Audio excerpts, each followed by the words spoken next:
Hello guys, welcome back to my channel. আবার তোমাদের জন্য নিয়ে চলে এসেছি নতুন একটা রেসিপি, আলু দিয়ে ইলিশ মাছের ঝোল। তো দেখতে থাকো। তো প্রথমে আমি ইলিশ মাছগুলো হলুদ লবণ দিয়ে মাখিয়ে নিয়েছি। কড়াই দিয়েছি তেল গরম করতে।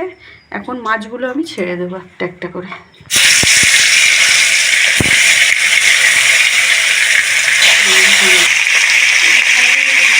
একটু মাছগুলো আমার হয়ে এসছে, আমি একটা একটা করে মাছগুলো উল্টে দিচ্ছি। উল্টিয়ে দেবো আবার উল্টো দিকটা ভাজা হওয়ার জন্য। তো মাছগুলো আমার ভাজা হয়ে গিয়েছে, একটা একটা করে মাছগুলো তুলে নেব।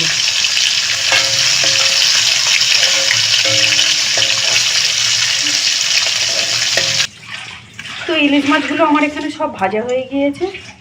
এবার আমি রেসিপিটা আরম্ভ করব। মাছে এতে আমি আলুগুলো ভাজতে দেবো। এই তেলেই আমি আলুগুলো ভেজে নেব লাল লাল করে। আলুগুলো আমার ভাজা হয়ে গেছে, দেখতেই পাচ্ছি লাল লাল করে। আলুগুলো আমি তুলে নেব। এখন আমি তুলে নিচ্ছি। তো এখন আলুগুলো আমি তুলে নিয়েছি, দেখছো। আর তেলে আমি দিয়ে দেবো টমেটো। তো টমেটোটা ভাজা হয়ে গেছে, দেখছো। এতে এখন আমি দিয়ে দেবো আদা জিরে লঙ্কা বাটা 2 চামচ, হলুদ গুঁড়ো 1 চামচ, লঙ্কা গুঁড়ো 1/2 চামচ, লবণ স্বাদ অনুযায়ী দিয়ে আমি একটু নেড়ে নেব।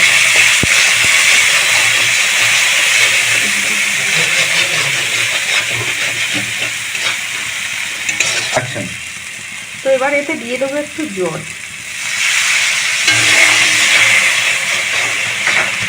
যাতে মশলাটা সিদ্ধ হয়ে যায় ভালোভাবে।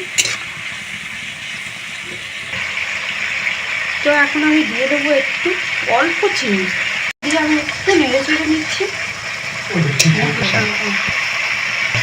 তো মশলা থেকে তেল ছেড়ে দিয়েছে, দেখতে পাচ্ছি। মশলাটা আমার রেডি। এতে আমি দিয়ে দেবো ভেজে রাখা আলু।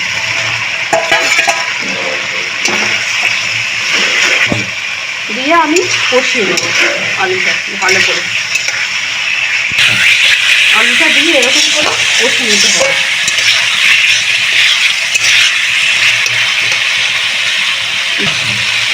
তো আমার কষানো হয়ে গিয়েছে, এতে আমি দিয়ে দেবো জল।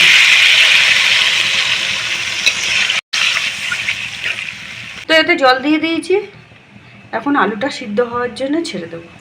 তো তরকারিটা আমাদের ফুটে গিয়েছে, দেখতে পাচ্ছ। এতে আমি দিয়ে দেবো ভাজা করে রাখা মাছ।